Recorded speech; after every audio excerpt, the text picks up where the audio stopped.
அஸ்ஸலாமு அலைக்கும் வரஹ்மத்துல்லாஹி வபரகாத்து. பிஸ்மில்லாஹிர் ரஹ்மானிர் ரஹீம்.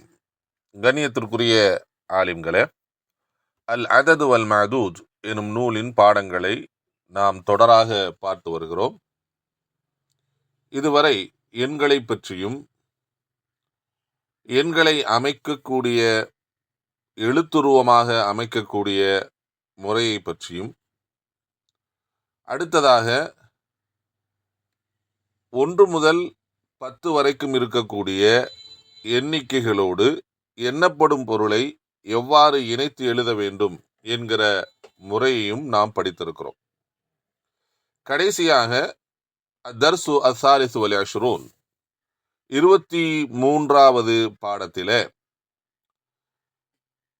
அததை விட மஅதூத் முந்தி வந்தால், அதாவது பொதுவாக 3 என்ற எண்ணிக்கையிலிருந்து அதற்கு மேல் இருக்கக்கூடிய எல்லா எண்ணிக்கையிலையும் மஅதூத் என்பது எண்ணப்படும் பொருள் என்பது அததுக்கு அடுத்துதான் என்ன செய்யணும்னா வரணும். அப்படிதான் வரும். 1, 2 என்று ஆகிய இந்த 2 எண்களுக்கு மட்டும்தான் முன்னாடி என்ன செய்யும், மஅதூத் எண்ணப்படும் பொருள் வரும். அப்புறம் எண்ணிக்கை என்ன செய்யும், பின்னாடி வரும் என்பதை நாம் என்ன செஞ்சிருக்கோம், விரிவாக பார்த்திருக்கிறோம். ஆனால் 3லிருந்து வேற எல்லா எண்களிலேயுமே எண்ணப்படும் பொருள் பின்னால் தான் வர வேண்டும். ஒரு சில இடங்களில் மௌசூ சிஃபத்துங்கிற அடிப்படையில என்ன செய்யும் அப்படின்னா, மஅதூதை எண்ணிக்கையை விட எண்ணப்படும் பொருள் என்ன செய்யணும், முன்னாடி வந்துடும். ஸோ அது போன்ற இடங்களில் நாம் என்ன சட்டங்களை பேணி அதற்கு சட்டங்களை கொடுக்க வேண்டும் என்பது பற்றிய பாடத்தையும் நாம் பார்த்தோம். 1 முதல் 10 வரைக்கும் இருக்கக்கூடிய எண்களோடு எண்ணப்படும் பொருளை இணைத்து எழுதுவதற்கும், எண்ணப்படும் பொருளை விட எண்ணிக்கை முந்தி வருவதற்கான விஷயத்திற்கும் குர்ஆனிலிருந்து நாம் உதாரணங்களையும் நாம் பார்த்திருக்கிறோம். இன்றைய தினம் அத்தர்சு அர்ராபிஉ வல் இஷ்ரூன் 24வது பாடம். இதில் என்ன பார்க்கவிருக்கிறோம் என்று சொன்னால், 11 முதல் 19 வரை இருக்கக்கூடிய எண்களோடு எண்ணப்படும் பொருளை எவ்வாறு இணைத்து எழுத வேண்டும், அவ்வாறு எழுதுகின்ற போது சொல்லுகின்ற போது என்ன சட்டங்களை நாம் கவனத்தில் கொள்ள வேண்டும் என்பது பற்றிய பாடத்தை தான் இன்று நாம் பார்க்கவிருக்கிறோம். முதல்ல அல் முரக்கப், கூட்டு எண்கள். அததுல் முரக்கப்னா என்ன சொல்லுவாங்க, கூட்டு எண்கள், இணைக்கப்பட்ட எண்கள் என்று சொல்வார்கள். அப்படின்னா என்ன என்பதற்கான தாரீஃபை முதலில் பார்த்து கொள்ளலாம். அல் முரக்கப் ஃபி லுகத்தில் அரபியா, முரக்கப் இணைத்தல், கூட்டுதல் என்கிற இதற்கு அரபு மொழியிலே என்ன விளக்கம் என்று சொன்னால், யானி தர்கீபுல் முஃபரதத்தைன், 2 முஃபரதுகளை, 2 முஃபரதான கலிமாக்களை, தனித்தனி கலிமாக்களை இணைத்தலுக்குத்தான் முரக்கப்னு சொல்லுவாங்க. சுருக்கமா சொல்லிட்டாங்க. அவ் அல்லது அல் ஜம்உ பைனஹுமா, 2 முஃபரதான இஸ்முகள், அதாவது 2 முஃபரதான கலிமாக்களுக்கிடையில் இணைத்தல். எதற்கு இணைக்கிறோம், லிதகவ்வுனன் இஸ்மன் வாஹிதன், அவை இரண்டையும் இணைத்து ஒரே இஸ்மாக ஆக்குவதற்காக 2 கலிமாக்களை இணைத்தல். அவ்வாறு இணைக்கின்ற போது லஹு மஅனுன் மஅனா ஜதீதுன், அதற்கு புதிய அர்த்தம் ஒன்று என்ன செய்யும், கிடைக்கும். அவ்வாறு இணைக்கின்ற போது என்ன நடக்கும் அப்படின்னா, பொதுவாக ஒரு கலிமாவை இன்னொரு கலிமாவோடு இணைக்கின்ற போது, அல்ல ஒரு அததை இன்னொரு அததோடு இணைக்கின்ற போது என்ன செய்யும்னா, வாவை என்ன செய்வோம்னா சேர்ப்போம். வாவை என்ன செய்வோம், சேர்ப்போம், அதுவுடைய வாவை. ஆனா இதுல என்ன செஞ்சிருக்க மாட்டோம்னா, அதுவுடைய வாவை என்ன செஞ்சிருக்க மாட்டோம், சேர்த்திருக்க மாட்டோம். அதான் தூனர் ரப்தி பைனஹுமா பிஹர்ஃபின் அத்ஃப், அத்ஃபுடைய எழுத்தை கொண்டு இவை 2க்கு மத்தியில் கட்டப்பட்டிருக்காது. அந்த நிலைமையில 2 இஸ்முகளை ஒன்றாக ஆக்குதல். எதற்காக, புதிய அர்த்தத்தை அடைந்து கொள்வதற்காக.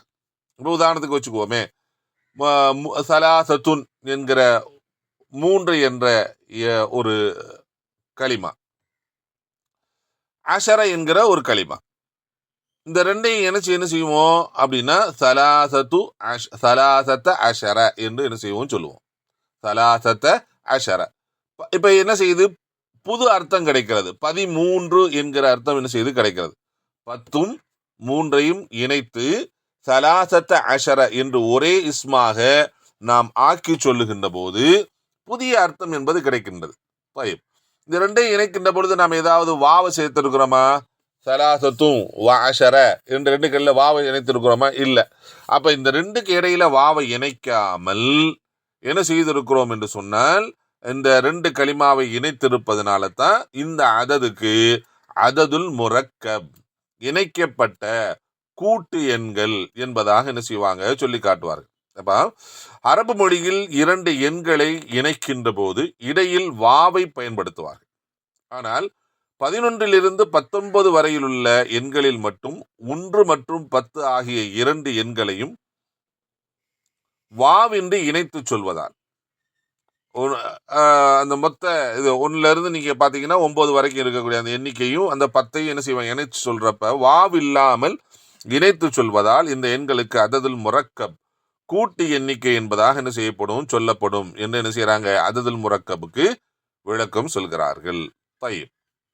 இது சம்பந்தமா நம்ம ஏற்கனவே நம்ம சொல்லி இருக்கிறோம். 11 to 19 நடத்துகின்ற போதே அதுக்கான பெயரை நாம் சொல்லுகின்ற போது, இதற்கு என்ன பெயர் இருக்கு, அததுல் முரக்கப்னு பெயர் இருக்குங்கிற அந்த பெயரை பற்றி நாம் சொல்லுகின்ற போதே இந்த விளக்கத்தை நாம் என்ன செஞ்சிருக்கோம் சொல்லி இருக்கிறோம். இருந்தாலும் மீண்டும் ஞாபகப்படுத்துகிறோம்.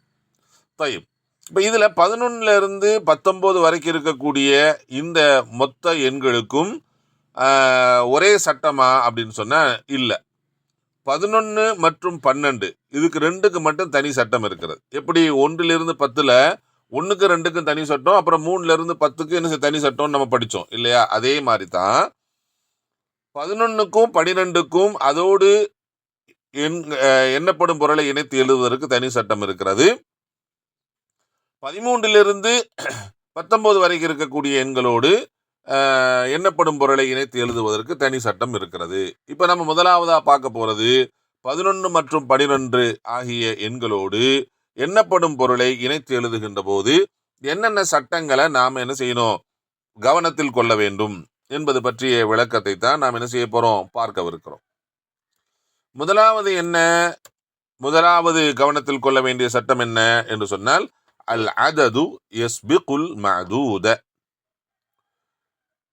எண்ணிக்கை எண்ணப்படும் பொருளுக்கு முந்தி வந்துவிடும். அப்ப முதல்ல எண்ணிக்கை எழுதணும், அதுக்கடுத்து என்ன செய்யும் எண்ணப்படும் பொருளை எழுதணும். 1 2க்கு என்ன செய்யும், முதல்ல எண்ணப்படும் பொருள் வந்துடும், அப்புறம் தான் எண்ணிக்கை வரும். இப்ப ஒரு பேனா என்று சொல்வதற்கு என்ன இப்படி சொல்லணும் நாம, கலமுன் வாஹிதுன். அப்ப கலம் வாஹிது கலம் சொல்லக்கூடாது. அப்ப கலமுன் வாஹிதுன் என்றுதான் என்ன செய்யணும் சொல்லணும். அந்த விளக்கத்தை நம்ம பார்த்திருக்கிறோம். ஆனால் 11 12 இதுல என்ன இருக்கும் அப்படின்னா, அததை விட மஅதூதை விட எண்ணப்படும் பொருளை விட எண்ணிக்கை முன்னாடி வந்துடும். இதை நாம என்ன செய்யணும் கவனத்தில் கொள்ள வேண்டும். இரண்டாவது விஷயம் என்னன்னா, அல் அதத் எண்ணிக்கையாகிறது பிஜுஸ்ஐஹி, அதனுடைய 2 பகுதியுமே. ஏன்னா இதுல 2 பகுதி இருக்கா இல்லையா? 10 என்ற ஒரு பகுதி இருக்கிறது, 1 என்ற ஒரு பகுதி இருக்கிறது. 10 என்ற ஒரு பகுதி இருக்கிறது, 2 என்ற ஒரு பகுதி இருக்கிறது. அப்ப 2 பகுதி இதுல என்ன செய்யுது இருக்கு. அதான் அந்த 2 பகுதியுமே யுதாபிகுல் மஅதூத, எண்ணப்படும் பொருளுக்கு நேர்பாடாக வரும். எதுல? தத்கீரம் வ தஅனீசன், ஆண்பாலிலும் பெண்பாலிலும். இப்ப என்ன கவனிக்கணும் அப்படின்னு சொன்னா, எண்ணப்படும் பொருள் ஆண்பாலாக இருந்தால் எண்ணிக்கையினுடைய 2 பகுதியுமே, அதாவது 1 என்ற பகுதியும் 10 என்ற பகுதியும், இந்த ரெண்டுமே என்ன செய்யும்னா ஆண்பாலாகத்தான் வரும். இப்ப எண்ணப்படும் பொருள் பெண்பாலாக இருந்தால் 1 என்ற பகுதியும் 10 என்ற பகுதியும் ரெண்டுமே என்ன செய்யும் பெண்பாலாகத்தான் வரும். அப்ப இதை நாம் என்ன செய்யணும்னா கவனத்தில் கொள்ள வேண்டும். மூன்றாவது என்ன அப்படின்னா, அல் அதது அஹத அஷர, இல்ல ஆண்பால் சம்பந்தமான அஹத அஷரவாக இருக்கலாம், அல்லது யஹ்தா அஷரவாக என்ன செய்யலாம் இருக்கலாம். மொத்தத்தில் இந்த 11 என்ற எண்ணிக்கை, அதான் அல் அதது அஹத அஷர, 11 என்ற இந்த எண்ணிக்கை யகூனு அது ஆகும் அல் அதது மப்னியன் அல் ஃபதஹ் ஃபதஹின் மீது மப்னியான அததாக அது ஆகும் பிஜுஸ்ஐஹில் அவ்வலு வஸ்ஸானி அதனுடைய முதல் மற்றும் இரண்டாவது ஆகிய 2 ஜுஸுக்களுமே ஃபதஹின் மீது மப்னியாக ஆகும். ஏதாகிலும் ஒரு இடத்துல மட்டுமா அப்படின்னா அப்படிலாம் இல்லை. மஹுமா கான மௌகிஉஹு மினல் இஅராபி ஃபில் ஜும்லா ஒரு ஜும்லாவில் அது எந்த இஅராபுக்குள்ள இடத்துல வந்தாலும் அது ஃபதஹை விட்டு என்ன செய்யாது, மாறாது. அப்ப இது 11க்கு மட்டும் இருக்கக்கூடிய ஒரு தனிப்பட்ட ஒரு சட்டம். அஹத அஷர வலைஹதா அஷர இந்த நிலைமையை விட்டு என்ன செய்யாதுன்னா மாறவே மாறாது. அது ரஃபவுடைய இடத்துல வந்தாலும் சரி, நசபுடைய இடத்துல வந்தாலும் சரி, ஜர்ருடைய இடத்துல வந்தாலும் சரி, இந்த 2க்கு உள்ள இஅராப் என்ன செய்யாது அப்படின்னா ஒருபோதும் மாறாது என்று என்ன செய்யறான். இதை நாம கவனத்தில் கொள்ள வேண்டும். 4வது என்ன அப்படின்னா அல் அதது இஸ்னா அஷர் 12 என்ற எண்ணிக்கை. அது இது இஸ்னா அஷராவா இருக்கலாம் அல்லது இஸ்னத்தா அஷர என்ற பெண்பாலாக என்ன செய்யலாம் இருக்கலாம், ரெண்டுமே. இதுக்கு எப்படி இஅராப் செய்யப்படும் அப்படின்னா யுஅரபு ஜுஸுல் அவ்வலு மின்ஹு இதுல இருக்கக்கூடிய முதலாவது ஜுஸுவாகிறது இஅராப் செய்யப்படும். வஹுவ அந்த முதலாவது ஜுஸு என்னது, இஸ்னா அல்லது இஸ்னத்தா என்பது இஅராப் செய்யப்படும். கமா யுஅரபுல் முஸன்னா கமா யுஅரபுல் முஸன்னா தஸ்னியாவுக்கு எவ்வாறு இஅராப் செய்யப்படுமோ பிஹஸ்பி மௌகிஇஹி மினல் இஅராபி ஃபில் ஜும்லா ஒரு ஜும்லாவிலே தஸ்னியாவிற்கு என்ன இஅராப் இடத்துக்கு தக்கவாறு என்ன இஅராப் செய்யப்படுமோ அதே இஅராப் தான் இந்த இஸ்னா அல்ல இஸ்னதா என்பதற்கு என்ன செய்யப்படும். அதாவது ஃபயுர்ஃபு பில் அலிஃபி அலிஃபை கொண்டு ரஃபஉம் வயின்சபு வயுஜர்ரு பில் யா யாவை கொண்டு நசபும் ஜர்ரும் செய்யப்படும். அப்ப என்ன செய்யணும் அப்படின்னா ரஃபுடைய காலத்துல இஸ்னா வரும் அல்லது இஸ்னதா என்று வரும், ஆண்பால் பெண்பாலாக இருக்கிறப்போ. நசபு ஜருடைய காலத்துல எப்படி வரும், இஸ்னை அல்லது இஸ்னத்தை என்று என்ன செய்யும் வரும். அப்ப 12 இருக்கக்கூடிய முதல் பகுதிக்கு இப்ப செய்யப்படும். ஆமா, அதே நேரத்துல அம்மல் ஜுஸு ஸானி மின்ஹு வஹுவ அஷர அதுல இருக்கக்கூடிய 2வது பகுதி அது அஷர என்று இருக்கலாம் அல்ல அஷரத்தை என்று செய்யலாம் இருக்கலாம். அது 10 ஆண்பால் பெண்பால் என்கிற அமைப்பில் இருக்கலாம். எதுவாக இருந்தாலும் ஃபயக்கூனு மப்னியன் அல் ஃபதஹ் இது என்ன செய்யும், எப்பயுமே ஃபதஹின் மீது மப்னியாகத்தான் இருக்கும். முதல் பகுதி வேண்டுமானால் நசபு ஜர்ருக்கு வேறொரு அமைப்பிலும் ரஃபுடைய காலத்தில் வேறொரு அமைப்பிலும் என்ன செய்யலாம், மாறலாமே தவிர அஷரங்கிற அந்த பகுதி என்ன செய்யாது, மாறவே மாறாது. எப்பொழுதுமே என்ன செய்யும் அப்படின்னா ஃபதஹின் மீது மப்னியாகத்தான். இதையும் நாம் என்ன செய்யணும்னா கவனத்தில் கொள்ள வேண்டும். அடுத்ததாக இன்னமா ஜாஅ அதது அஷர பிஸீகத்தில் முதக்கரி இது ஏற்கனவே நம்ம சொல்லி இருக்கக்கூடிய விஷயம்தான். 10 என்ற எண்ணிக்கை ஆண்பால் வடிவத்தில் வருகின்ற போது யகூன் ஹர்ஃபு ஷீன் மஃப்தூஹன் அதுல இருக்கக்கூடிய ஷீன் என்ற எழுத்து ஃபதஹ் செய்யப்பட்டது அஷர என்று என்ன செய்யணும் வரணும். அதே நேரத்தில் அது பெண்பால் வடிவத்தில் வந்தால் 10 என்பது பெண்பால் வடிவத்தில் வந்தால் தக்கூனு ஹர்ஃபு ஷீன் மஸ்கூனன் அதில் இருக்கக்கூடிய ஷீன் என்ற எழுத்து என்ன செய்யும், சுக்கூன் செய்யப்பட்டதாக இருக்கும். இதை நாம் என்ன செய்யணும் கவனத்தில் கொள்ள வேண்டும்.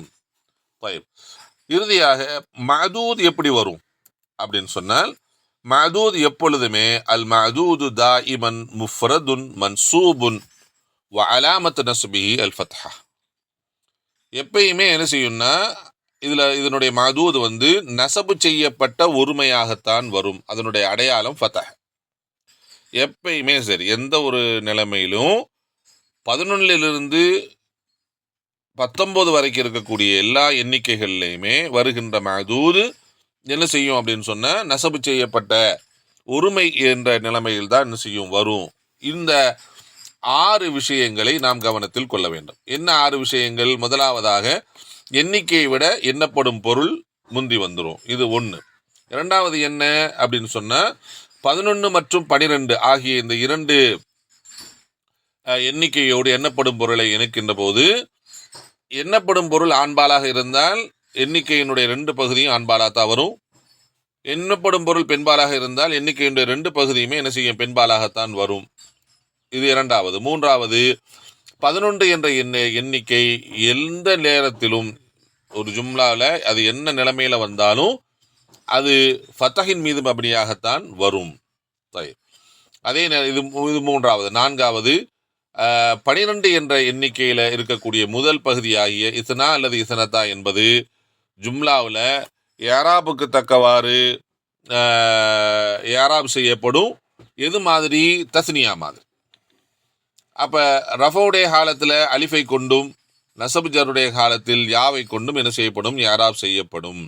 அதே நேரத்தில் அதனுடைய 2வது பகுதியான 10 என்பது எப்பொழுதுமே ஃபத்தஹின் மீது மப்னியாக இருக்கும். இது 4வது விஷயம். 5வது என்னது? அதில் வருகின்ற அஷர என்கிற எண்ணிக்கை ஆண்பால் வடிவத்தில் வருகின்ற பொழுது அதில் உள்ள ஷீனுக்கு ஃபத்தஹ் செய்யப்பட்டு வரும். பெண்பால் வடிவத்தில் வருகின்ற போது ஷீனுக்கு சுக்கூன் செய்யப்பட்டதாக வரும்.